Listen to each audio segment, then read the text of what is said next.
যেটা অদৃশ্যপূর্ব। পুরো সরকার এখান থেকে পালিয়ে গিয়েছে, তাদের দলের লোকরা পালিয়ে গিয়েছে। কিন্তু এত সত্ত্বেও বিদ্যমান যে ব্যবস্থা ফ্যাসিবাদের, এই ব্যবস্থার কিন্তু কোন উৎখাত হয়নি। এখানে যে লুণ্ঠনের অর্থনীতি, লুণ্ঠনের রাজনীতি, দুর্নীতি, সেটা কিন্তু সম্পূর্ণভাবে এখানে বহাল রয়েছে। এখানে বিচারের বাণিজ্যে নিভৃতে কাঁধে বিচার ব্যবস্থা যে প্রশ্নবিদ্ধ হয়, এই প্রক্রিয়ার কিন্তু কোন মৌলিক পরিবর্তন হয়নি। জুলাই গণ অভ্যুত্থান বাংলাদেশ থেকে সাম্রাজ্যবাদী ভারতের নিয়ন্ত্রণ অনেকটাই মুক্ত করেছে, দিল্লির মসনদ কাটিয়ে দিয়েছে। কিন্তু ওয়াশিংটনের বাংলাদেশকে কেন্দ্র করে এই ভূ রাজনীতিতে তাদের ভূমিকা কোন পর্যায়ে উপস্থিত হয়েছে।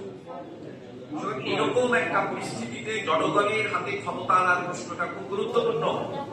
জনগণের মতামতের ভিত্তিতে, জনগণের সম্মতিতে সরকার গঠন অত্যন্ত গুরুত্বপূর্ণ। কিন্তু আমরা দেখছি নানা কারণে